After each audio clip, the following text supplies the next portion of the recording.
시청자 여러분 안녕하십니까? 시사쇼 정치다 윤태현입니다. 북한이 또 오물 풍선을 띄워보냈습니다. 지난달 28일 때는 260개였는데 이번에는 3배 정도 늘어난 720개의 오물 풍선을 띄워보냈습니다. 서울과 인천, 경기를 넘어서 충북과 경북에서도 발견되면서 우리 국민들의 불안감도 커지고 있습니다. 오물 풍선 안에 생화학 물질이라도 담겨 있었다면 정말 끔찍한 일이 벌어질 뻔했습니다. 대체 북한이 왜 이런 짓을 하고 있는지 전문가와 자세하게 따져봐 드리겠습니다. 잠시만 기다려 주십시오. 1분 후에 시작하겠습니다.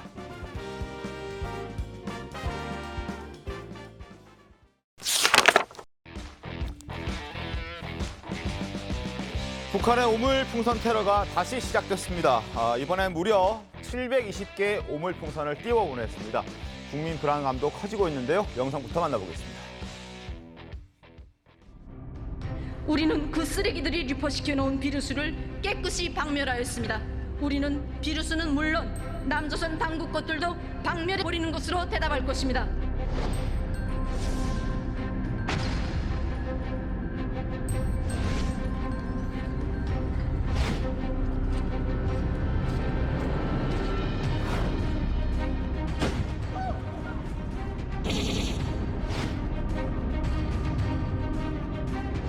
북한에서 날려보낸 오물과 쓰레기로 확인했고 안전하게 회수하였습니다. 위해 물질은 없지만 혹시 모를 위해 요소가 있을 수 있으니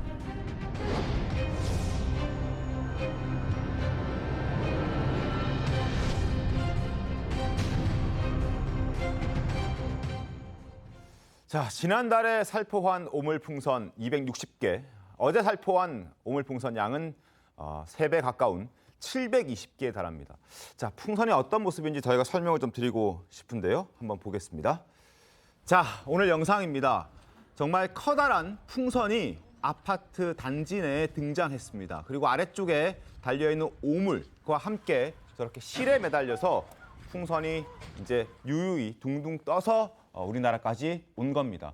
풍선의 지름은 2에서 3m 정도 되고요. 그리고 오물과 풍선을 연결하고 있는 실에는 타이머와 기폭 장치가 설치되어 있습니다. 일정 시간이 지나가면 그 타이머에 맞춰서 시간이 맞춰지면 기폭 장치가 터지면서 오물이 아래로 떨어지게 되는 그러한 오물 풍선이고요. 오물 안에는 뭐 담배꽁초라든지 거름이라든지 비닐이라든지 여러 가지 쓰레기들이 담겨 있는 그런 것입니다. 서울 지역뿐만 아니라 지금 앞서도 말씀드렸지만 충북과 경북까지도 지금 풍선이 발견되면서 시민 불안감 점점 커지고 있는 그런 상황입니다. 자, 정대진 교수님 어떻습니까? 저런 풍선들이 왜 북한이 지금 쏘아 올리고 있는 겁니까? 이게 두 가지 차원이 있을 건데요. 그냥 직접적인 맞대응 하나가 있고 네. 조금 시간을 소급해서 보는 좀 넓은 의미의 대응이 두 가지가 좀 섞여 있는 겁니다. 그러니까 직접적인 맞대응은 지난 5월 10일부터 있었던 우리 측 민간 단체들의 대북 전단지 거기에 대해서 이제 직접적으로 맞대응을 좀 시작을 한 거죠. 네. 그리고 지난 5월 26일 날 북한군에서 이제 담화가 좀 나왔어요. 그 NLL 문제 그리고 네. 한미 공중 정찰 활동 그리고 이 대북 전단 문제를 다뤘습니다. 여기에 대해서 지금 시리즈로 이제 대응을 하고 있는 건데 이거 대북 전단에 대해서는 대남 오물풍선으로 대응을 하고 있는 거고 네. 그리고 NLL 일대에 대해서도 GPS 교란. GPS 교란을 하고 있는 거고 한미 공중정찰 자산훈련에 대해서는 방사포 18발씩 쓰는 거 탄도미사일 10발 쏘는 걸로 지금 대응을 하고 있는 직접적 맞대응이 하나가 있고 조금 길게 보면 이 풍선 제가 보기에는 지금 이렇게 며칠 사이 한 1000개 가까이 날라온 맞습니다, 거죠. 맞습니다. 제가 개인적 추정하기는 한 4년 정도 묵은 것 같아요. 묵은 것이다 이미. 2020년에 6월 달에 네. 이렇게 대남 전단 자기들도 이제 보내겠다 선포를 한 적이 있었거든요.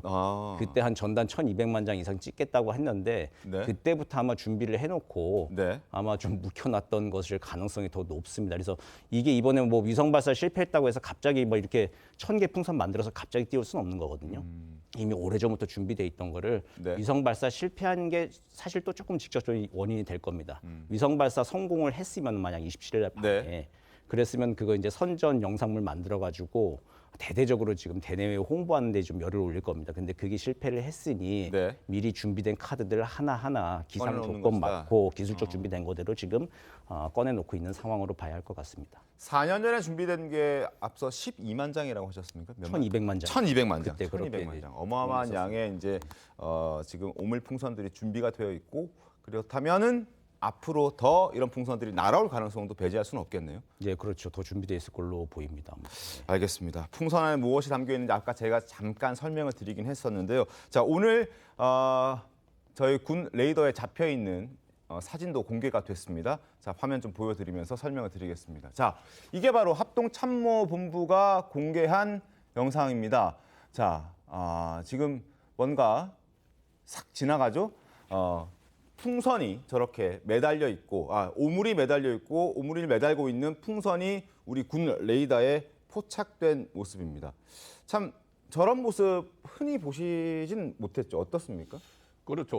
뭐 일반적으로 생각할 때는 저 정도 하면은 그 사격을 해서 네. 터뜨리는 게 낫지 않느냐 하는데 지금까지 그 남한에서 발견된 걸 보면은 뭐 위험물이 들어있는 건 아니잖아요. 어떤 살상 무기나 생화물이나 네. 그러면은 만약에 그렇더라면은 유탄의 위험을 무릅쓰고라도 발사를 해서 터뜨려야 되겠죠. 근데 지금 뭐 휴전선 일대에서 쏘더라도 유탄 때문에 더 큰 뭐 다른 문제로 번질 수도 있고 네. 또 저렇게 뭐 서울 도심까지 들어왔는데 저걸 쏠 수는 없는 상황이어서 이걸 계속 이제 지상에 착륙할 때까지 기다려서 수거를 하는 맞습니다. 현재로서는 그 방법밖에 없는데 만약에 저기에 또 다른 뭐 활성방 물질이나 이런 것을 실으면은 바로 이제 사격을 하는 그러니까 단계적으로 지금부터 대응을 해 나가야 되는 것이 네. 저는 이게 조금 전에 오래전부터 준비하셨다고 말씀하셨지만 이게 그 문재인 정부 때 네. 김여정의 요구로 인해서 그 금지법을 만들었죠. 대북 전단 살포 금지법을 만들었는데 바로 작년에 헌법재판소에서 그것을 그 위헌으로 결정을 내버렸어요. 그러고 나서 다시 이제 북한으로 전단을 보내기 시작한 게 작년이거든요. 네. 그러니까 이제 거기서부터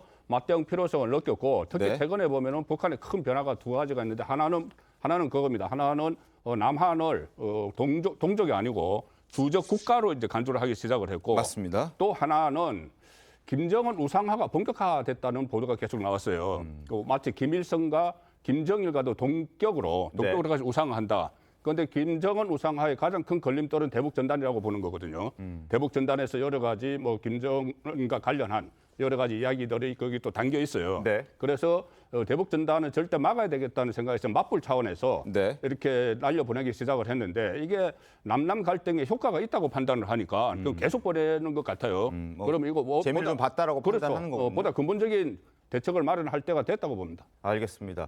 자, 오늘 우리나라 정부도 장호진 국가안보실장 주재로 NSC 회의를 열었습니다. 오늘 오후 2시 반부터 시작이 됐고 조금 전 브리핑이 있었는데요. 자, 브리핑 내용을 제가 말씀을 좀 드리겠습니다. 구질구질한 공작이다라고 얘기를 했고요. 비이성적인 도발이라고 결론을 내렸습니다. 오물풍선과 GPS 교란은 수준 이하의 도발이다라고 대통령실에서 밝혀왔습니다. 그리고 우리 국민들이 안전하게 생업에 종사할 수 있도록 만전을 기할 것이다라는 당부의 목소리도 내놨습니다. 그리고 또 하나 북한이 감내하기 힘든 조치를 하겠다라고 얘기합니다. 지금 자막에 나가고 있습니다. 북한이 감내하기 힘든 조치를 착수할 것이다라고 말하고 있습니다. 자, 교수님, 어떤 게 북한이 감내하기 힘든 조치들입니까? 지금으로서는 아마 대북 확성기, 확성기. 대북 방송 확성기를 아마 다시 재개하는 수순을 밟아가고 있는 것 같습니다. 네. 이게 무슨 뭐 노래 틀고 네. 북한 비난하는 뭐 메시지 보내고 하는 게 뭐가 그렇게 뭐 그렇게 생각할 수 있습니다. 예. 감내하기 힘든 조치냐라고 하는 건데 북에 이게 정보가 차단돼 있는 그 국가에서 네. 그날은 이제 반동사상 문화배격법이라고 해가지고 남한 노래 듣기만 해도 5년 이상 이제 교도소를 가야 돼요. 그 유포하면 사형까지 처해질 수 있고. 네. 근데 거기다 대고 매일같이 이제 케이팝을 틀어댄다라고 하는 거. 그리고 북한 주민들의 이제 심리적 동요. 저 노래가 북한 주민들이 뭐다라고 이제 모르진 않거든요. 다들 알고 있는 상황에서 매일같이 이제 접경 지역에서 네. 이게 소리가 굉장히 멀리 깊숙이 좀 들어가면 10km 이상 이게 많이 들어가기 때문에 그 접경 지역의 모든 주민들이 그거를 매일같이 이렇게 듣는다라고 하는 거 북한 당국 입장에서는 이거 좀 참을 수 없는 참을 수 없는 이제 그 행위가 되는 것이죠. 남측으로부터 오는 그렇기 때문에 대북 확성기 방송이 지금으로서는 좀 뼈 아프게 북한을 네. 좀 이렇게 자극을 할 수 있는 좀 수단으로 지금 판단을 하고 있을 것 같습니다. 대북 확성기 방송 외에 혹시 다른 것도 있을 수 있을까요? 대북 확성기 방송에 지금 뭐 한간에 좀 얘기 나오고 있는 거 드론 같은 거 있죠. 드론. 그렇죠. 드론 같은 것들을 또 우리도 침투시키는 방법들. 뭐 전단지 같은 거는 지금 우리는 민간 단체가 하는 거니까 우리 네. 당국이 하는 게 아니잖아요. 뭐 네. 똑같이 우리도 정비례 한다고 우리도 또 뭐 풍선 보낼 수 있는 건 아니고 아마 드론 같은 거를 또 이제 보내는 것들이 조치가 좀 있을 수 있는 건데 근데 그거는 이 비례적으로 맞는 건지 네. 이건 조금 검토가 좀 필요합니다. 이게 북은 지금 어쨌든 법적인 면에서는 언제나 늘 이렇게 뭐 초월해가지고 행동을 하니까 비상식적으로. 그런데 우리까지 또 비상식적으로 행동할 수는 없는 거라서 우리가 그 전에 할 수 있는 한도 내에서 군사 접경전에서 이제 그러니까 우리 군사 분계선을 넘지 않는 물리적으로 넘지 않는 네. 그 한도 내에서 아마 할 수 있는 모든 조치를 지금 강구하고 있을 것 같습니다. 대북 확성기 외에도 뭐 드론을 이용한 어떤 일종의 견제 그리고 여러 조치들을 취할 수는 있지만 그 또한 비이성적인 북한과 똑같이 하는 거라서 그 부분에 대해서는 조금 신중해져야 될 필요가 있다라는 말씀을 좀 해주셨습니다. 알겠습니다. 자, NSC 오늘 주재를 한 장호진 국가안보실장의 목소리 한번 확인해 보겠습니다. 오물풍선이나 GPS 교란 이러한 그 도발들은 수준 이하의 아주 구질구질한 그런 도발이고 오늘 회의에 따라서 우리는 북한이 감내하기 어려운 조치에 착수를 할 것이고 분명히 경고하는데 오물풍선 같은 또는 GPS 교란 같은 도발들을 다시 하지 말라는 점을 북한 측에 다시 한 번 더 경고하고 반복될 경우에 우리의 대응 강도도 더욱 높아질 것이다. 생화학 물질의 어떤 도발은 없었습니다. 불행 중 다행이긴 합니다만 사실 이 부분에 대한 배제를 전혀 안 할 수는 없는 그런 상황이라는 생각도 듭니다. 어떻습니까? 사실 뭐 우리 입장에서 보면 지금 당장은 오물이기 때문에 뭐 크게 우리에게 위협이나 타격이 되지 않는다고 하지만 심리적으로 상당히 사람들이 불안해할 수밖에 없는 것이죠. 그렇게 네. 그리고 지금 생화학 무기 같은 것들이 만약에 그러니까 적재가 될 경우에는 국민 건강에 상당한 그러니까 지금 위협이 될 수밖에 없는 맞습니다. 상황이다. 그래서 오늘도 우리나라가 지금 NSC 지금 회의를 열어서 결국 북이 감내하기 힘든 조치를 하겠다고 하는 것은 앞서 우리 교수님 말씀하셨지만 네. 결국은 저는 뭐 대북 학생기 방송이 아닐까 하는 생각이 들어요. 사실 이 대북 학생기 방송은 북한에 있어서는 상당히 이 체제의 위협적인 요소로 받아들인다는 겁니다. 과거 2015년도에 목함지뢰 사건이 발생해서 우리 장병들이 다쳤잖아요. 그래서 이 지금 그때 북한의 소행이 분명하다고 우리가 지금 확신을 했기 때문에 그래서 북한에 대한 대응 조치로 대북 학생기 방송을 실시를 다시 재개를 했습니다. 그러니까 북한이 이 지금 대북 학생기에 대해서 고사포를 쏘았거든요. 네. 그래서 우리도 많이 반격을 하는 그러한 상황이었고 사실은 그때 북한이 내렸던 이 지금 하나의 그 특명을 보면 어떤 일이 있어도 대북 심리 지금 심리전을 중단시켜라. 그렇게 이야기했는데 우리의 의지가 워낙 강하니까 결국은 북한이 남북 고위급 회담을 열자. 그렇게 해서 북한이 협상 테이블로 나왔더랬습니다. 그래서 그 자리에서 상당히 지난한 협상 끝에 네. 북한이 자신들이 도발 행위에 대해서 유감을 표하면서 우리한테 자신을 숙였거든요. 그래서 우리가 대북 학생기 방송을 네. 다시 철회했던 적이 있기 때문에 네. 아마 정부 입장에서는 그 사례를 참고해서 이번에도 아마 이 지금 대북 학생기 방송을 강하게 지금 준비하고 있는 것이 아닐까 하는 생각이 듭니다. 알겠습니다. 대북 확성기 방송 시작된 시점은 1963년입니다. 박정희 정권 때 시작을 했습니다. 자, 그리고 쭉 이어지다가 2004년 남북 군사 합의로 중단이 됐었고 그러나 2010년, 2015년, 2016년 여러 가지 도발이 벌어졌을 때 일시적으로 재개된 적은 있었습니다. 그리고 2018년 남북정상회담, 남북정상 합의를 통해서 확성기 시설을 폐기하고 현재 중단돼 있는 상태인데 이걸 오늘 NSC에서 심도 깊게 논의를 했고 그리고 이걸 다시 재개할 수도 있는 가능성을 열어둔 그런 상황입니다. 어떻게 좀 보셨습니까, 권석 대변인? 저도 대북 확성기 방송을 우리가 재개할 필요가 있다고 생각합니다. 아까 교수님 말씀하신 2015년 그때 이제 남북 고위급 회담 때 홍영표 당시 통일부 장관이 그 회담에 나갔다가 와서 이렇게 말한 적이 있습니다. 북한의 최대 관심사는 오직 대북 확성기 방송 중단뿐이었다. 그만큼 무섭고 뼈 아프다라는 것은 이제 본인들이 이제 그때 이제 인정을 한 거죠. 인정을 한 것이거든요. 저는 이제 특히 이제 북한의 MZ 세대가 지금 김정은 정권의 최대 위협이라고 하는데요. 네. 북한 전체 인구의 30%가 MZ 세대라고 합니다. 그리고 네. 전방에 있는 북한 군인들은 다 MZ 세대지 않습니까? 이들은 이미 우리 DVD, 뭐 드라마 다 보고 우리의 말에도 굉장히 친숙한 세대들입니다. 이들한테 이제 대북 확성기 방송이 나가면 우리한테 뭐 당연한 것 같은 뭐 김정은 세습이라든가 맞습니다. 뭐 심지어는 6.25 전쟁이 북한이 남침한 것이다라는 것도 우리 탈북에서 온 주민들은 그거 처음 들었다고 하는 사람 굉장히 많습니다. 그러니까 굉장히 뭐 당연한 얘기 같지만 이들한테는 엄청난 영향을 미친다. 그 정권의 위협이 된다고 느끼는 겁니다. 그래서 저는 가장 쉽고 빠르면서 강력한 무기가 대북 확성기 방송 재개다. 이걸 네. 우리가 주저할 이유가 이제 저는 없다고 생각하고요. 네. 저는 이 오물풍선에 대해서 우리가 이제 그 인간사, 개인사에서도 네. 뭐 인분 테러, 네. 뭐 오물투척 이런 거는 이제 인간성의 끝이잖아요. 인간성 막창이거든요. 그래서 이제, 오늘 제 주변- 정부에서도 구질구질하다는 평가가 그러니까 나왔어요. 구질구질 저는 그 넘는다고 보는데 네. 많은 분들이 여기서 직관적으로 북한 정권이 막장이구나 이제 갈 때까지 갔구나 막다른 골목이구나 정말 심각한 어떤 위기감 초조함을 느끼고 있구나 이런 것을 지금 느끼고 있는 굉장히 상징적인 사건이라고 저는 생각합니다. 알겠습니다.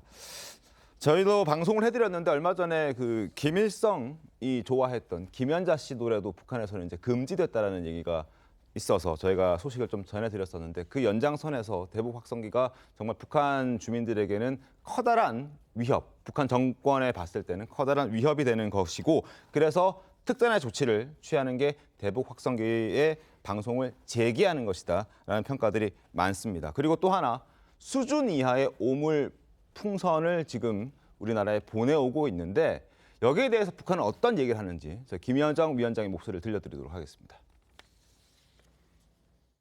남조선 것들이 삐라와 화폐, 노절한 서책자, 물건짝들을 우리 지역에 들이미는 노름을 하고 있는 것은 매우 우려스러운 일입니다.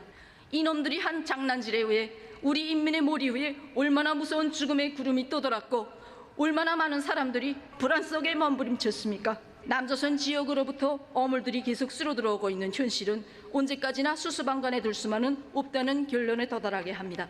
우리는 반드시 아주 강력한 보복성 대응을 가해야 합니다. 자, 이러한 북한의 태도에 신원식 국방부 장관도 북한의 오물풍선 도발에 강력 비판의 목소리를 냈습니다. 이어서 확인하겠습니다. 북한은 오물풍선을 우리 영토에 살포했습니다. 정상국가로서는 상상할 수 없는 치졸하고 저급한 행위입니다. 반인륜적이고 정전협정에 대한 명백하고 중대한 위반입니다. 이 자리를 빌어 이를 강력히 규탄하며 적극적인 중단을 촉구합니다. 정전협정을 위반하고 그리고 치졸하고 저급한 행위라고 신원식 국방부 장관은 평가를 했습니다. 어떻게 좀 들으셨습니까? 예, 뭐 국방부 장관으로서 일단 1차적으로 할 수 있는 원론적인 반응을 보인 것이죠. 네. 일단은 뭐 규탄하고 중단하라 촉구하고 네. 뭐 우리는 다 이미 준비가 되어 있으니까 그에 따라서 계속 또 도발을 하게 되면은 이제 또 맞대응을 우리도 할 수밖에 없는 상황이 되는 거고 이제 그 기본적인 입장을 지금 어쨌든 밝힌 건데요. 이제 국제 회의장에서 지금 밝힌 거잖아요. 샹그릴라 대화 중에 맞습니다. 여기서 이제 정전협정 위반이라고 하는 걸 얘기 정도로 한 거는 뭐 적절한 것 같습니다. 얼마 전에 처음 이제 오물풍선 왔을 때 국방부 합참에 이제 그 대변인이 얘기했을 때 삐라가 이제 국제법 위반이라 좀 얘기했었어요. 그때 약간 좀 옛날 같았으면 삐라 이 살포가 이제 그 남북 합의서 위반이다라고 얘기를 했었을 겁니다. 네. 근데 이제 그 국제회의장 가서 장관까지 혹시 뭐 국제법 위반이다 얘기해버리면 오히려 북한이 얘기하고 있는 적대적 두 국가론에 거기에 말려드는 수가 있습니다. 그러니까 외국 사람들이 보기에는 남북한은 어쨌든 분단된 특수관계, 네. 통일을 지향하는 관계이고 거기에서 우리가 주도권을 가지고 있는 건 맞아요. 근데 우리가 뭐 이걸 쉽게 뭐 국제법 위반이다라고 먼저 얘기를 얘기해버리면 해버리면, 북한이 오히려 적대적 두 국가론에 이게 말려 들어가는 꼴이 됩니다. 그러니까 적절하게 어쨌든 정전협정 위반 정도로 이야기를 하고 네. 그리고 남북 합의서 테두리 내에서 어쨌든 남북한은 사실 좀 역설적이긴 하지만 이렇게 스파크가 튀어야 한번 또 이제 만날 거거든요. 이게 어디로 튈지 몰라요. 이러다가 대화 국면이 갑자기 또 열릴 수도 있습니다. 네네네. 과거의 패턴 봤을 때 그걸 좀 염두에 두고 언제나 우리가 주도권을 가져가야 되겠다. 이렇게 치밀하게 준비를 하면 좋겠습니다. 알겠습니다. 자, 수준 이하의 북한 도발에 우리 정부도 좀 발빠르게 대응을 해야 될 텐데요. 한번 지켜보도록 하겠습니다. 자, 앞으로도 이런 오물풍선이 보이면 절대 그 주변에 가지 마시고 지금 나라에서 안내를 해드리듯이 발견을 한다면 군이나 경찰로 신고를 하시고 그 공간에서는 조금 멀리 떨어져 주시는 게 국민 여러분의 안전을 위해서 가장 좋은 방법이라는 부분을 다시 한번 말씀을 드리고 저희는 다음 주제로 가겠습니다.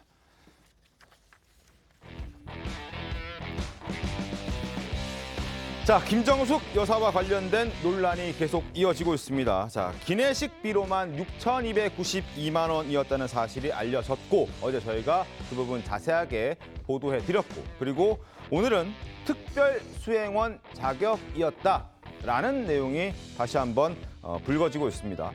배현진 의원의 말대로 들여다볼수록 참 부끄러워지는 어떤 타지마할이다, 김정숙과 타지마할이다라는 생각이 떠오르는 여러 내용들이 지금 준비되어 있습니다. 함께 저희가 배현진 의원의 목소리 들어보시고 이야기 이어가겠습니다.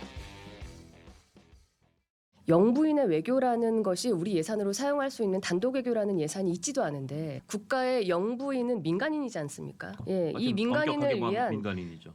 단독 예산은 있을 수가 없어요. 편성을 하지 않았기 때문에 이 예산을 사용하지 못하는 당사자들이 예. 같이 예산을 쓴 정황이기 때문에 제가 예. 그래서 국고손실 혐의가 있다. 자, 배현진 의원의 문제 제기는 김정숙 여사의 인도 방문에 직권남용과 국고손실 의혹이 짙다라는 주장입니다. 논란이 되는 사실들을 저희가 간단히 정리를 해봤는데요. 화면 보여주시죠. 자, 인도는 영부인이 아니라 문체부 장관을 초청했다. 이건 대체로 사실입니다.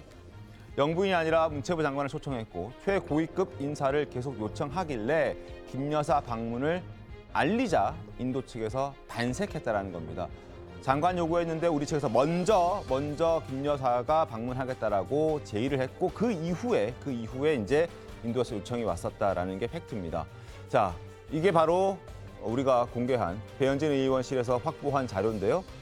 허왕우 착공식 문체부 장관을 초청했고 이건 발 씨는 주 인도 대사가 보내왔습니다. 도정한 문체부 장관님이 행사에 참여해 줄 것을 재차 요청합니다라고 얘기를 했던 거죠.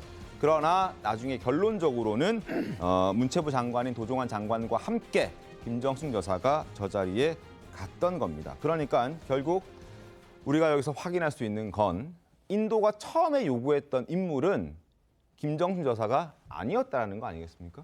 그건 우리나라 안에 어떤 자료도 많이 있지만 네. 공문 같은 거 배현진 네. 의원이 공개한 공문도 있지만 인도 외교부 장관, 여성 외교부 장관이 한 이야기가 영상이 계속 지금 있어요. 그렇습니다. 외교부 장관이 김정숙 여사와 면담을 했을 때 저희가 그 고위 당국자, 한국의 고위 당국자를 초청을 했는데 네, 이렇게 영부인께서 직접 와주셔서 감사하다는 말을 해요. 맞습니다. 그러면 그것은 처음에 고위 당국자 그 외교부 장관, 강경화 외교부 장관을 초청을 했는데 네. 일정이 맞지 않으니까는 문체부 장관, 도정환 문체부 장관으로 바꾼 거죠.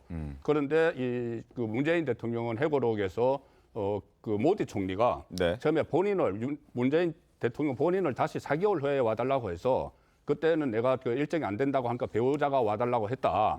그래서 배우자를 사실상 초청한 거라고 이야기를 했잖아요. 네. 그런데 그것은 모디 총리가 그것은 덕담으로 한 거예요. 덕담으로 한 것이고 실제로는 모디 총리가 그 인도 외교부 장관에게 지시는 하지 않았겠죠.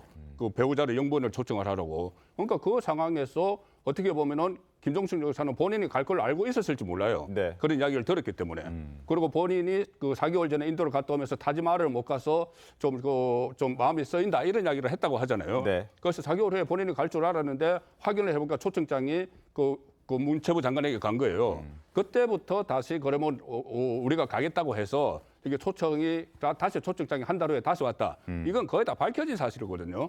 밝혀진 사실인데 문재인 대통령이 그 전 대통령이 회고록을 쓰면서 영부인의 첫 단독 외교다. 이렇게 했기 때문에 지금 논란이 계속 커지고 있는데 그 파생 논란으로 무슨 기내식 이야기도 나오고 네. 또 사실 그 첫 단독 외교면은 본인이 외교를 하러 갔으면은 다른 수행원들이 같이 갔으면 이제 그 단독 외교가 될 수도 있죠. 네. 그 본인이 대표였으면은. 네. 근데 지금 그때 그 참석자들 명단을 보면은 특별 수행원으로 돼 있기 때문에 맞습니다. 단장은 도종환 그 문체부 장관이고 네. 그것을 단독 외교라는 말도 표현을 맞지 않고 또 거짓말을 했죠. 민주당에서 대변인이 그때 이 대표 단장 자격으로 갔다고 했는데 그 명단을 놓으니까 그게 아니고 특별 수행원으로 갔기 때문에 또 다른 그 의혹들이 꼬리를 물고 계속 나오고 있는 거죠.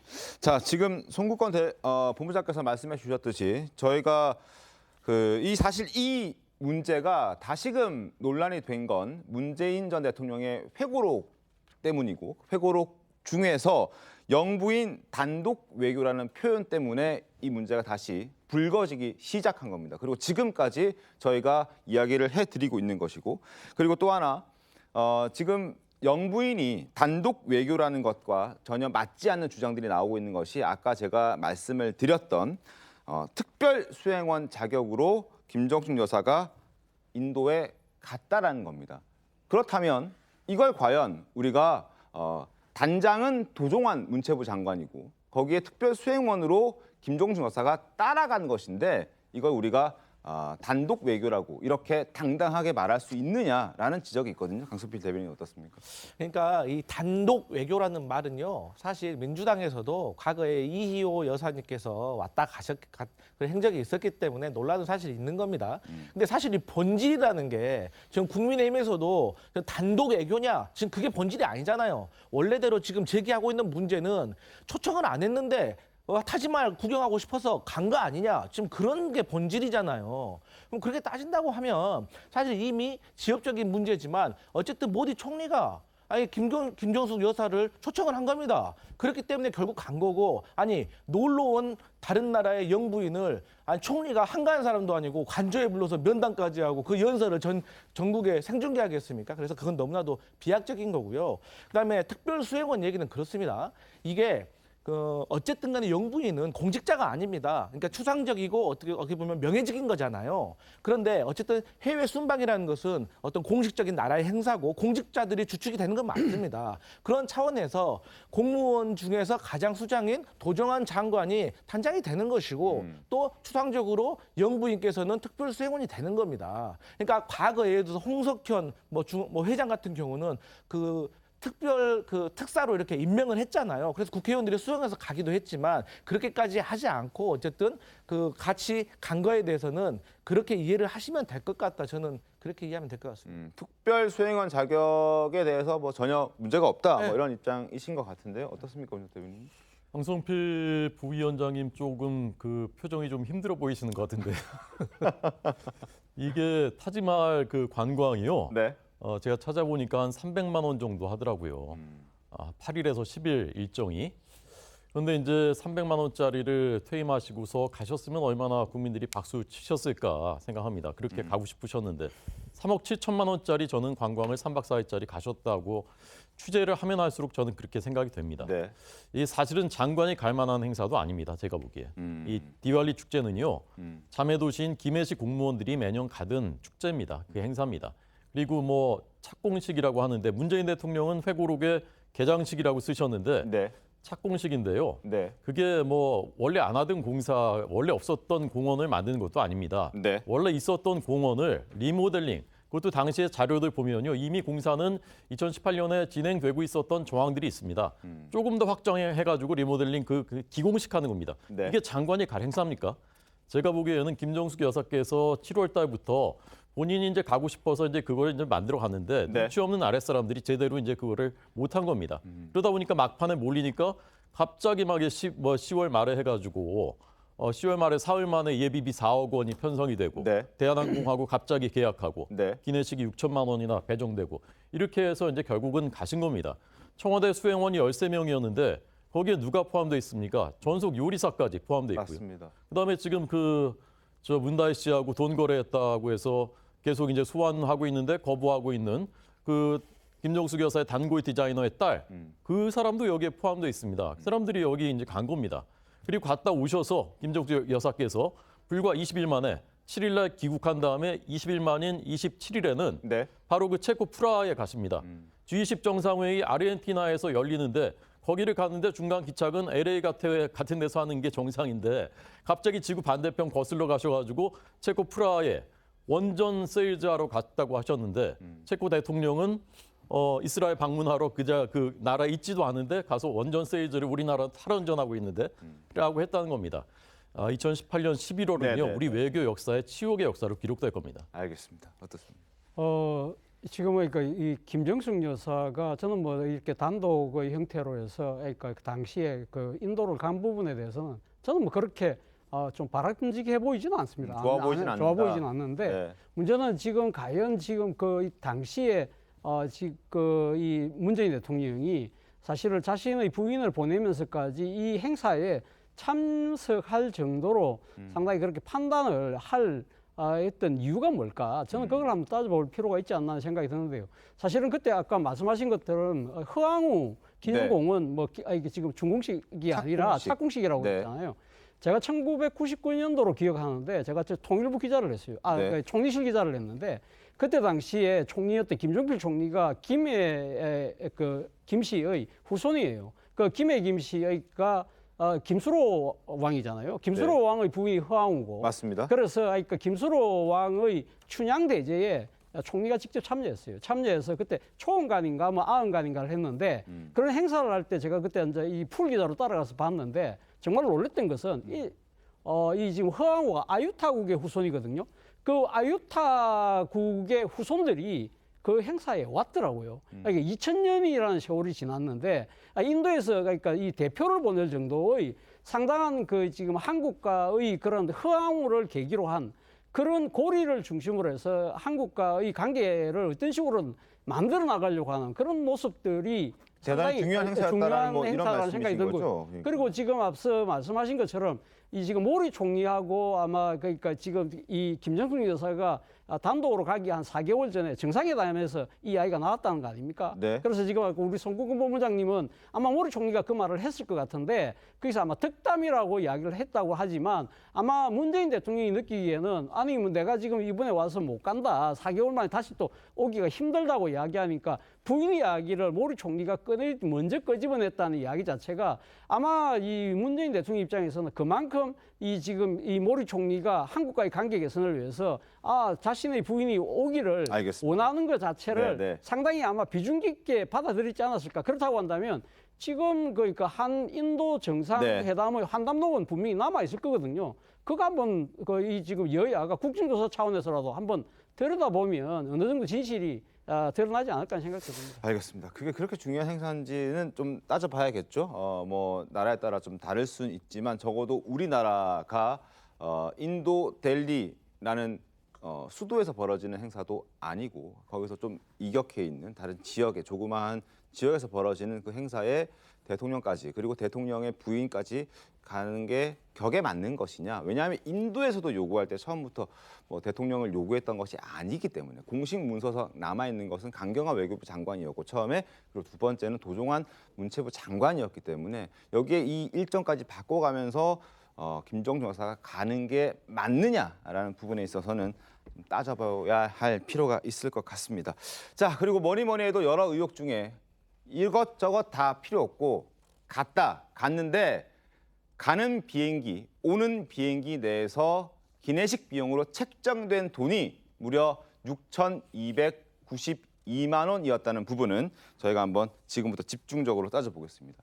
자, 연료비가 6,531만 원입니다. 3박 4일 일정 중에서. 그런데 그 중 거의 연료비에 준하는 돈이 6,292만 원이라는 돈이 비행기 내에서 밥 먹는데 쓰였다는 겁니다. 대체 무엇을 먹었길래 이렇게 비싼 돈이 한 대기업 연봉에 준하는 돈이 저렇게 비행기 기내 내에서 식사하는데 쓰였을까요? 어떻게 보십니까? 일단 저도 그렇고 우리 호준숙 대변인도 청와대 같이 출국을 할 때 네. 그 대통령 전용기를 타봤거든요. 네. 기내식을 먹어봤어요. 네. 그런데 조금 전에도 말씀 나눴지만 기내식이 특별하지 않습니다. 그렇겠죠. 네, 네. 저도 민항기를 탈 때와 네. 대통령 전용기의 기내식이 거의 비슷해요. 네. 그 특별한 기내식이 나오지 않는데 자, 그 일반 저희들이 탄 그 1호기는 네. 1호기는 기자들도 있고 뭐 경호원들도 있고 뭐 장관도 타고 수행원들이 타요. 네. 근데 저기는 기자들이 안 탔을 거예요. 2호기로 알고 있습니다. 2호기입니다. 네. 2호기로 네. 여기 한 50명 정도 탈 수 있는 비행기인데. 네. 그리고 뭐 인원도 저 당시에는 36명이었고요. 예. 네. 그래서 저기는 이제 기자들도 안 타고 했는데, 근데 그 제가 계산을 해보니까 지금 37명이다. 아니면은 또 각 부처에서 청와대까지 합해 보니까는 40명 조금 넘는다 해서 제가 40명으로 계산을 해보니까 이게 한 사람당 한 160만 원씩, 네. 160만 원씩이 들어갔는데 또 저 계산법에 따라서 기내식을 2번 먹었다는 데가 있는데 제가 또 찾아보니까 8시간 이상 비행을 하면 기내식을 2번을 줘요, 한 번에. 그럼 왕복을 하면 4번입니다. 네. 제가 8시간 반 걸리거든요. 네. 인천에서 델리까지. 맞습니다. 그럼 4번을 했다고 하면 한 끼에 40만 원어치를 먹었다는 이야기가 되는 거예요. 그런데 아시다시피 저 2호기도 상당히 좁습니다. 저희들 민항기에서 밥 먹을 때 보면 굉장히 좁게 먹잖아요. 네. 근데 거기서 뭐를 먹었기에 한 끼에 40만 원어치가 들어갔을까?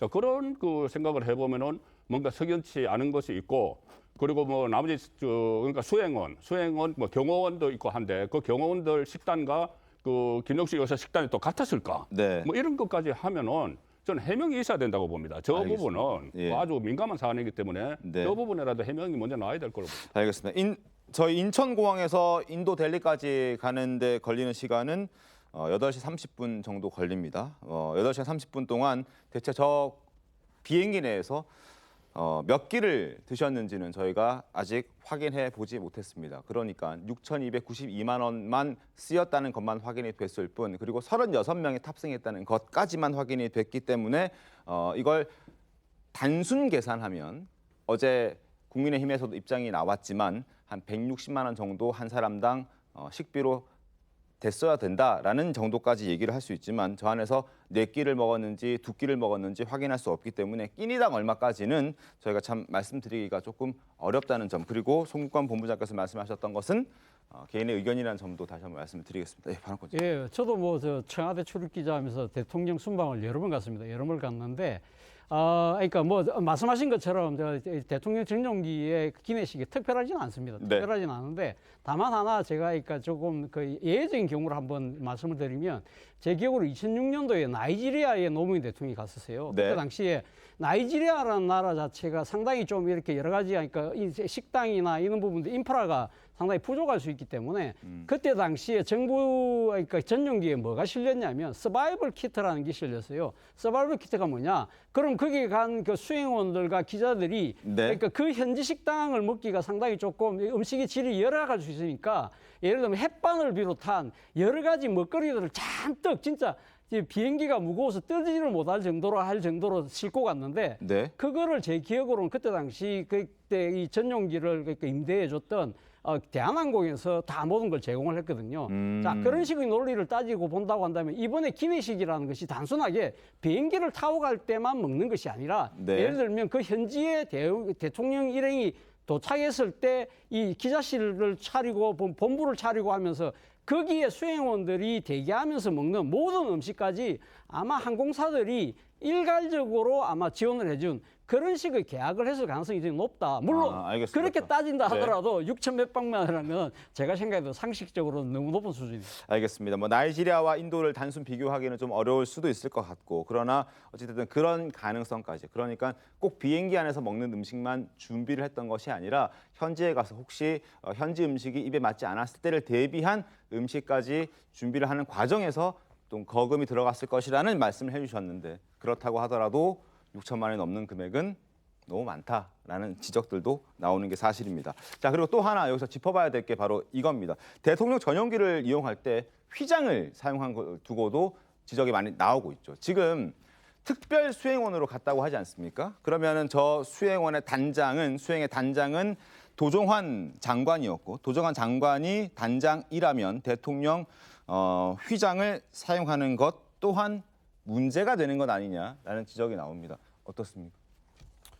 그러니까 원래 이제 문체부만 가기로 돼 있었을 때는 예산이 2,500만 원 배정이 돼 네. 있었다고 하더라고요. 근데 수행원을 위해서 3억 2천만 원이 증액했다. 추가가 된 겁니다. 그래서 3억 7천만 원이 된 겁니다. 그러니까 이게 뭐를 시비 걸고 꼬투리 잡기 위해서 저희가 그러는 것이 아니고요. 네. 국민들의 상식이 있고 눈높이가 있는 것이지 않습니까? 그리고 지나간 일이라고 하더라도 이 정도의 사건이면 의혹을 해소해야 되는 것이지 않습니까? 네. 김건희 여사에 대해서도 국민들이 의혹 가지고 계신 것 저는 해소해야 한다고 생각합니다. 네. 그래서 지금 수사를 하고 있지 않습니까? 네. 그런데 지나간 일이니까 6년 전 일인데 이거는 뭐 왜 그걸 꼬투리 잡고 물타기를 하느냐 말도 하지 말아라. 저는 이것은 그 국민들이 받아들이시기 힘든 일이라고 생각하고요. 네. 휘장부터 해서 3박 4일 가시는데 청와대 전속 요리사 한식 조리 명장까지 데리고 가시고 음식이 입에 맞지 않으면 그것을 입에 맞추기 위해서 기내식 비용을 6천만 원으로까지 늘려가지고 그렇게 해야 되는 겁니까? 아니 인도가 무슨 미개한 나라도 아니지 않습니까? 네. 그런데 저렇게 가신 것을 저렇게 자꾸 드러나는 이런 하나하나의 정황들을 국민들이 납득하기가 정말 어려운 것들이 자꾸 쌓여가고 있는 것이거든요. 네. 이런 것에 대해서는 국민들의 그 의혹을 해소시켜드릴 수 있는 뭔가 설명을 해 주시든지 아니면 자료를 공개하든지 이런 조치들이 저는 있어야 한다고 생각합니다. 알겠습니다. 국민의힘에서는 이제 이러한 목소리들이 나오고 있고 호준석 대변인께서 말씀해 주신 목소리들이 나오고 있는 상황이고요. 민주당에서는 이걸 이렇게 해석하고 있습니다. 김정숙 여사의 인도 방문 의혹을 제기하는 것은 김건희 여사 명품 가방 수수 의혹에 물타기하는 것이다라는 주장입니다. 자, 윤건영 의원 목소리 들어보겠습니다. 김건희 여사는 명품 백을 받았고 김정숙 여사는 초청장을 받은 거예요. 차이는 분명해요. 근데 그걸 물타기를 하고 있는데 저는 김건희 여사 특검에 대한 일종의 보험용이라고 생각합니다. 계속 떠들 겁니다. 앞으로 더 떠들 거고 문재인 전 대통령 주변 측근들에 대한 수사 강도는 더 높아질 거고 높아지겠죠. 결국 소환도 할 걸로 보여집니다. 자, 물타기하는 것이다라는 주장입니다. 자, 민주당 강성필 부위원장의 목소리 한번 들어보겠습니다. 어떻습니까? 그러니까 사실 그 앞서서 기내식 뭐 가격 얘기도 하는데 제가 네. 거기에 대해서도 관계자하고 좀 통화를 해봤어요. 항공 관계자. 그래서 내용에 대해서 많이 하는데 말 길어지니까 다른 얘기 이 질문에서 말씀을 드리면 결론은 그렇습니다. 그러니까 김정숙 여사와 관련돼서 뭐 휘장이 잘못됐다고 하면 관련 지침을 확인해가지고 책임질 일 있으면 책임지면 된다는 게 저는 개인적인 입장이고 민주당의 일각에서도 그런 의견이 많다는 점 분명히 하고 싶고요. 다만 왜 민주당에서 그러면은 지금 지나간 권력인 김정숙 여사에 대해서 이렇게 꺼내는 거냐라고 하면 사실 많은 국민들도 지금 김건희 여사와 관련된 논란과 의혹에 대해서 물타기하는 것이 아니냐라고 의심을 합리적으로 할 수밖에 없다. 자, 과거로 돌아가 볼까요? 과거에 김건희 여사께서 대통령과 함께 스페인 순방을 가셨습니다. 그때 차고 있던 목걸이가 문제가 됐거든요. 그 목걸이의 금액이 6천만 원입니다. 그 목걸이가 6천만 원이라는 게 알려져가지고 민주당 전용기 의원이 500만 원 이상의 보석료는 재산 신고를 해야 되는데 명단에 없길래 어디서 샀냐고 물어보니까 지인한테 빌렸다고 했어요. 그렇게 되면 그거 이해충돌 아닙니까? 하지만 그때 임기 초반이어서 또 넘어갔습니다. 그리고 나서 리투아니아 가셨죠? 명품 편지샵에 가셨습니다. 그런데 호객 행위를 당해서 명품 편지샵에 들어갔다고 했어요. 근데 그때 수행원이요 16명이었습니다. 그때 해외 언론에 찍은 사진을 보면은요 6명이 밖에서 대기를 하고 있고 안에 10명이 들어가 있습니다. 근데 그때 뭘 샀냐라고 하니까 수행원 중에 한 명이 넥타이를 샀다고 했습니다. 또 언론에서 물어봤겠죠. 그 편집샵에. 그러니까 무엇을 샀는지 알려줄 수 없다라고 했습니다. 그러니까 이런 것들을 물타기 위해서 한번 따지고 보면 사실 김건희 여사와 관련된 의혹과 논란이 안 나올 수가 없어요. 그래서 저는 정부적으로 국민의힘에게 정말 말씀드리고 싶어요. 이게 과연 정부적인 판단으로 맞는가? 국민들은요 지나간 권력에 대해서는 그렇게 관심 두지 않습니다. 기껏 해봤자 문재인 전 대통령과 김정숙 여사의 비호감도만 높아질 건데 지금 이것이 또 소환이 되게 되면 김건희 여사의 비호감도가 윤석열 대통령께 부담으로 가고 그게 국민의힘의 지지율에도 영향을 미칠 것이다. 그래서 저는 이런 물타기 그만했으면 좋겠다 이런 말씀 드리겠습니다. 지나간 정부를 탈탈 턴 거는 문재인 정부였죠. 박근혜, 이명박 정부 완전히 다 구속도 했지 않습니까? 네. 그런데 뭐 지나간 정부에 관심이 없다. 근데 이런 그 엄청난 스캔들 게이트로 저는 벌질 있다고 봐요. 이것뿐이 아니고 문재인 전 대통령 전주지검에서 지금 수사하는 거 있지 않습니까? 네네. 지금 중앙지검으로 넘어왔죠. 네, 중앙지검으로 이렇게 지금 이첩을 하려고 하는 그것도 있고 그것은 제3자 뇌물죄입니다. 포괄적 뇌물죄죠. 그다음 특활비 의혹도 있어요. 김정숙 여사 옷, 구두. 네. 특활비 의혹도 있고 문다혜 씨와 또 돈거래를 한 그 제2부속 비서관 그리고 또 양모 씨. 이 전부 다 또 특활비 아니냐 이런 의혹도 있고 네. 심지어 경호처까지 지금 연루가 돼 있다는 그 뭐 돈거래가 있었다. 그리고 또 얼마 전에 한 보도가 나왔죠. 심지어 국정원 해외 공작비까지도 뭐 그것이 뭐 오사는데 대응을 이런 게 있는데 이걸 왜 그냥 그대로 놔두고 그러면은 이거를 하면은 뭐 김건희 여사 과거 거 다 끄집어내 가지고 그것도 한번 따져보자 이렇게 하면 그걸 양쪽 다 따지는 건 괜찮은데 이걸 그냥 물타기라고 해버리면 저는 이 사안이 너무 중대하고 너무 네. 엄청나다 네. 그 생각을 합니다. 알겠습니다. 참고로 그리고 그 국민의힘이 물탄 게 아니고요. 문재인 대통령께서 회고록 쓰시면서 맞습니다, 그러면서 나온 맞습니다. 겁니다. 네. 이제 그 부분 말씀 주신 게 문재인 대통령 회고록에서 시작은 됐지만 불을 지피고 확대시킨 거는 국민의힘이지 않습니까? 알겠습니다. 그걸 어떻게 판단하실지는 좀 시청자 여러분께서도 아마 판단해 주셨으면 좋겠습니다. 일단 이 김정숙 여사의 인도 타지마할 방문과 관련해서는 사실 문재인 전 대통령의 회고록이 등장하기 전까지는 수면 위로 올라오지 않았습니다. 잠깐 과거에 좀 소란스럽긴 했었습니다만 지금 좀 이렇게 잠잠해지고 있는 상황이었는데 정확한 팩트는 어쨌든 문재인 전 대통령의 회고록이 이 논란에 불을 붙였다라는 부분 그리고 그 회고록에 불을 붙인 이후에 활활 타오르고 있다는 것까지는 현재 상황인데 과연 이거를 어떻게 좀 봐야 할지 시청자 여러분께서도 한번 생각을 해보시면 좋겠고 그래서 이제 일각에서는 김건희도 묻고 그리고 김혜경도 묻고 김정숙도 묶어서 삼김 여사 특검하자 뭐 이런 제안도 나오긴 하는데 상황을 계속 지켜보도록 하겠습니다. 저희는 다음 주제 가겠습니다.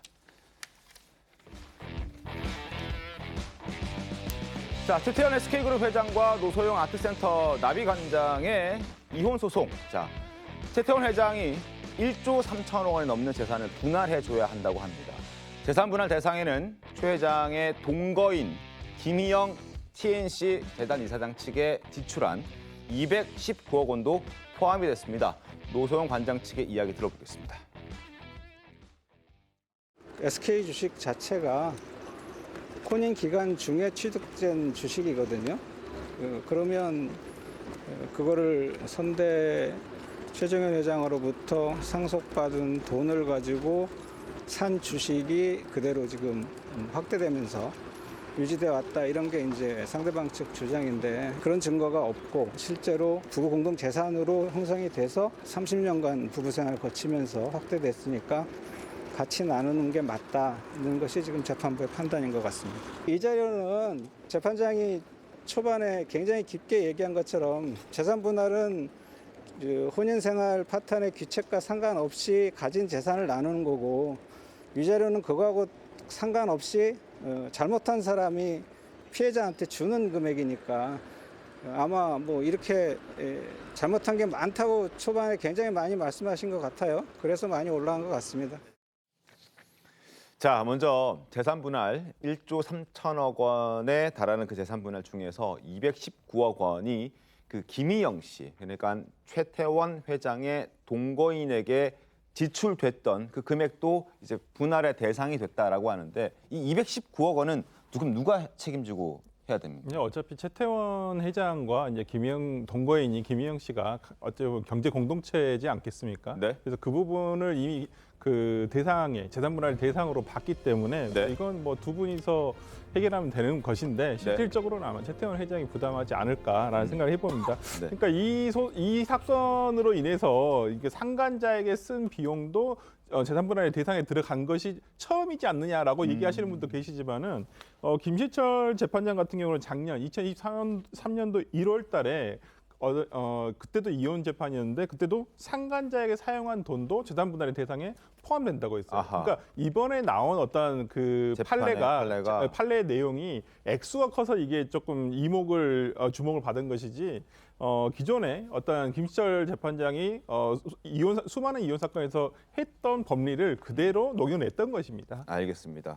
처음은 아니다. 그러니까 상간자에 대한 재산 분할에 어떤 포함되는 것은 이번이 처음은 아니다. 그러나 어찌됐든 이 돈 219억 원도 여기에 포함이 됐고 이건 아마 최태원 회장이 책임지지 않을까라는 말씀을 해주셨고요. 그리고 위자료 문제도 사실 좀 많은 사람들이 궁금해합니다. 보통의 위자료라 하면 1억 정도로 우리가 많이 알고 있는데 이번에는 1심 때도 1억이 나왔었고요. 근데 이번에는 20억이 나왔습니다. 조금 전에 김기정 변호사가 위자료는 뭐 잘못한 사람이 피해자에게 주는 금액이니까 재판부도 최태원 회장이 노소영 관장에게 정말 어마어마한 잘못을 했다라고 판단을 했다 이렇게 얘기를 하는 거 들으셨을 텐데 정말 이렇게 판단했다라고 이것도 약간 좀 20억은 너무 그동안 보지 못했던 위자료 금액이기 때문에 그렇죠. 이게 우리나라 법원에서 대부분 이혼 소송에서 인정되는 것은 보통 저도 변호사로서 이렇게 이혼 소송을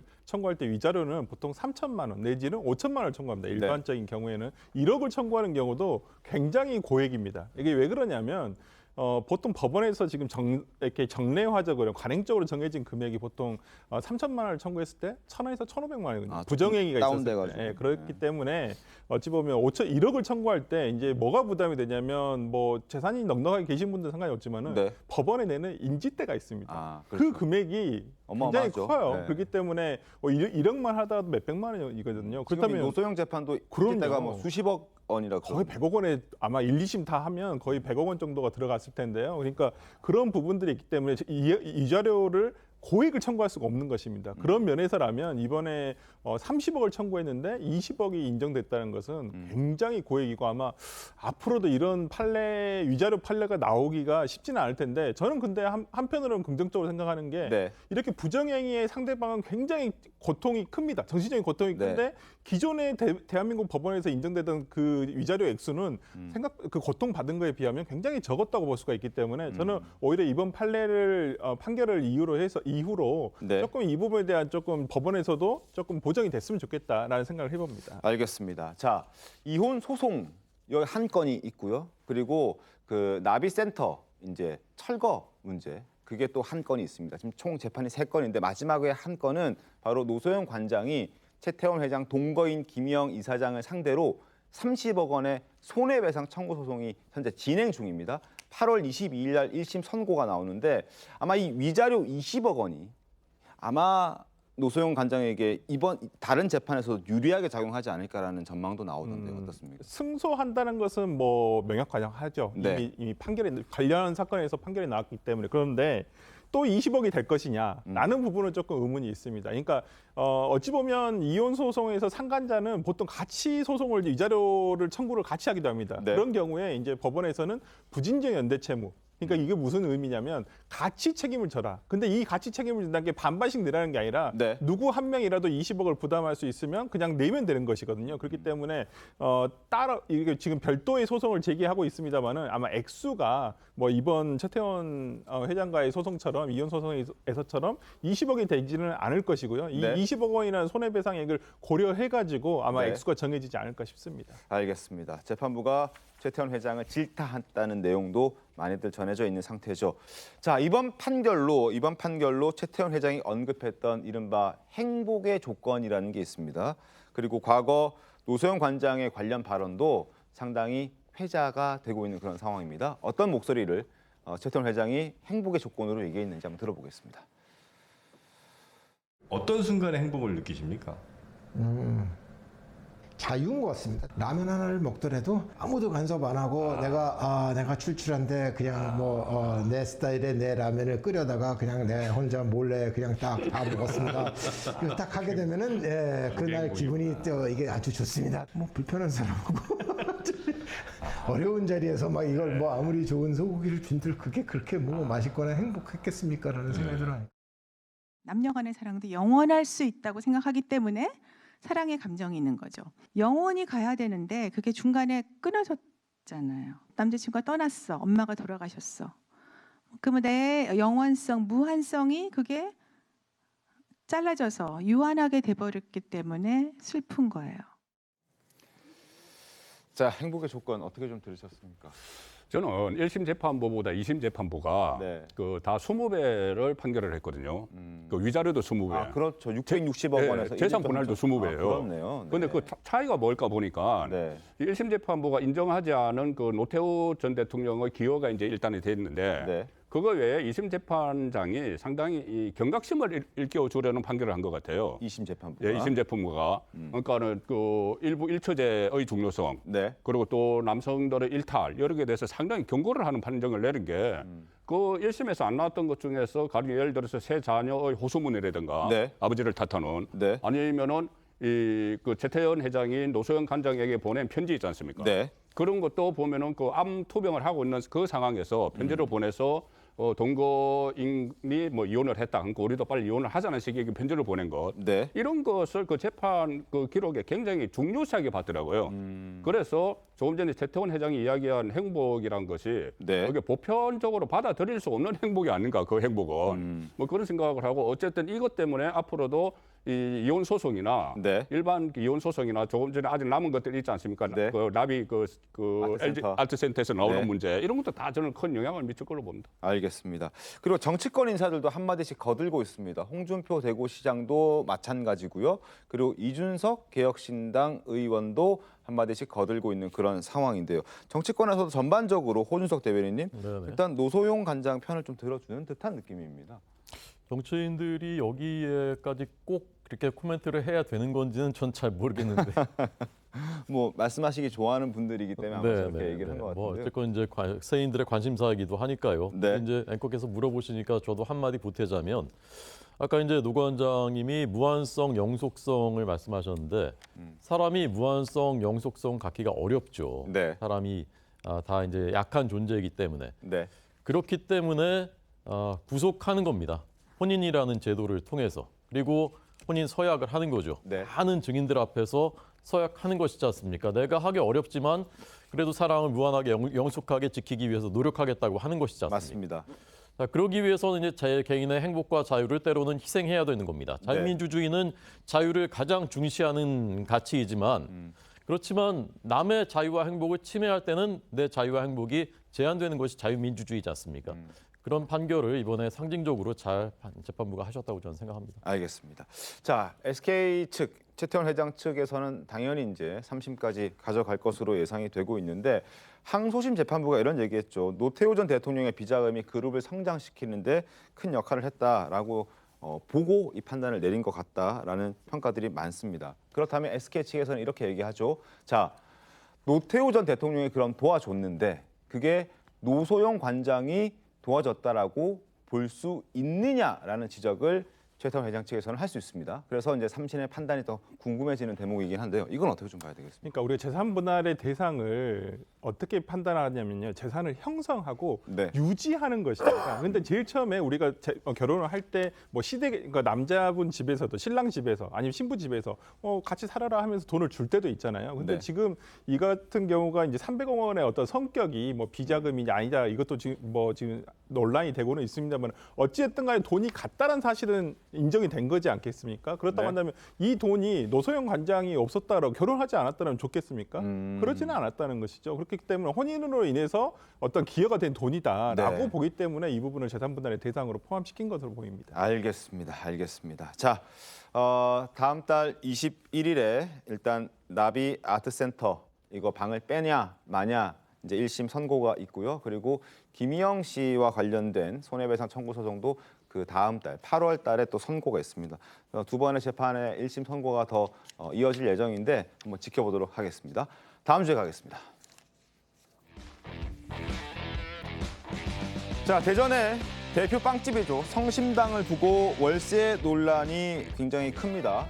자, 코렐 유통이 대전역에 입점해 있는 성심당 대전역점에게 지금 내고 있는 1억 원 정도의 월세를 4배나 늘려서 4억 원 넘게 내라고 하고 있는 그런 상황입니다. 자, 송건 본부장님, 왜 1억 원에서 4억 원으로 갑자기 팡 띄워야 되는 겁니까? 그러니까 이게 매출 기준이 있는데 지금까지 이제 아마 그 정액제로 해서 1억 원을 했는데 매출을 기준으로 해서 17%인가요? 그렇게 하니까는 그 전에 25억 9,800만 원 17%의 수수료를 더하니까 4억 4,100만 원이 나왔다는 겁니다. 맞습니다. 그럼 이제 4억 4,100만 원이면은 연간 한 50억 가까이 되는 돈인데 맞습니다. 여기에 대해서 이 성심당 쪽은 여기에 대해서 한 그 1억 원 그동안 냈던 1억 원 이상은 그 내기가 곤란하다는 이야기고 그것이 지금 몇 차례 지금 협상이 진행이 되고 있는데 잘 되지 않는 상황이에요. 5차례나 유찰됐다 그러고요. 유찰이 됐는데 근데 조금 이렇게 좀 융통성 있게 하면 저는 해결 방안이 좀 있다고 보는데 이제 다른 그 입주 업체와의 형평성 문제 때문에 코레일 쪽에서는 계속 그 금액을 요구를 하는 것이거든요. 맞습니다. 그런데 저 대전역을 역사를 가보시면은 여러 가지 저 업체들이 그 입주를 해 있는데 아주 상처가 좋은 데도 있고 그렇지 않은 데도 있어요. 그런데 성심당 같은 경우는 계단으로 내려가야 되는 그러니까 2층에 있습니다. 저 원래 사람이 많이 다니는 곳은 3층이고 네. 그래서 그 정도는 또 좀 협상을 해서 네. 적정한 선에서 이게 임대료를 좀 맞추는 게 낫지 않는가 그런 생각을 하죠. 알겠습니다. 그러니까 딱 지금 말씀해 주신 그 내용 그대로입니다. 일단 코레일 유통에서는 돈을 좀 더 내야 된다라고 요구를 하고 있고 성심당은 안 된다, 못 내겠다 버티고 있는 상황에서 양측의 의견들이 좀 엇갈리고 있는 그런 상황인데 여기에 대전시장이 등장을 했습니다. 자, 이장우 대전시장의 목소리 한번 들어보겠습니다. 성심당이 지금 코레일 유통에 주는 월세가 어마어마하잖아요. 코레일의 여러 가지 수익 구조에서도 상당히 문제가 올 거로 봅니다. 저희 대전시도 대안 일부 하나 갖고 있어요. 그 고만한 매장이 교통공사가 운영하는 이미 우리가 대비를 하고 있습니다. 자, 대전시장 얘기는 월세가 비싸면 우리가 시가 운영하고 있는 건물이 또 있으니까 거기에 와서 일하면 된다 뭐 이런 취지로 얘기를 하고 어느 정도 정리를 좀 너무 더 큰 논란으로 키우지 말자라는 취지가 아닐까라는 생각을 해보는데요. 지금 이렇게 줄 서 있는 성심당의 모습이고 과연 저기를 4억 원 주고 성심당이 아닌 다른 사람이 다른 어떤 브랜드가 입점했을 때 그 4억 원에 관한 매출을 혹은 17% 수수료에 관한 매출을 책임질 수 있는 그리고 감당할 수 있는 업체가 있을까라는 의문도 드는 게 사실이긴 합니다. 자, 변호사님 어떻게 좀 저 문제를 해결해야 되겠습니까? 일단 수수료율이 지금 내부적으로 정해져 있는데 이게 이제 작년 국감에서 이게 지적된 사항이거든요. 네. 그러니까 왜 이 성신당만 다른 업체에 비해서 낮은 수수료를 4% 정도의 낮은 수수료만 내고 있느냐? 다른 데는 대부분 17%에서 22% 정도를 평균 내고 있는데 네. 이 지적되면서 나온 문제거든요. 그러니까 코레일은 어찌 보면 국정감사에서 지적받은 사항이기 때문에 이걸 시정을 해야 합니다.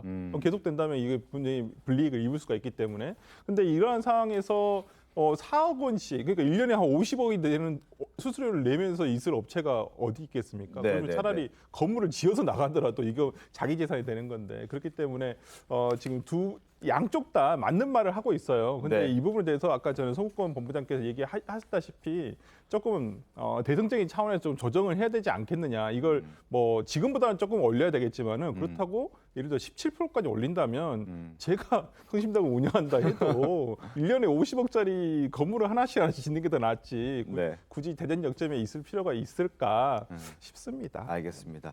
뭐 한 기사를 봤더니 그런 얘기도 있었습니다. 처음에 대전역에 입점한 게 2012년인데 당시에는 대전역의 코레일 사람들이 성심당에게 들어와 달라고 요청을 했다라고 하더라고요. 근데 지금은 좀 상황이 바뀌면서 이런 논란들이 벌어지고 있는데 좀 정리가 잘 됐으면 하는 그런 바람입니다. 마지막 주제로 가겠습니다.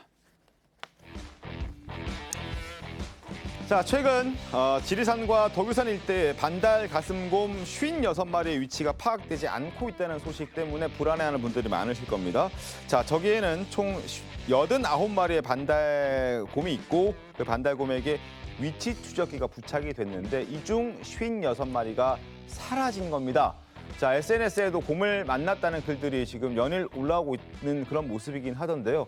혹시 강성필 평론가님, 야생동물 마주친 적 있으십니까?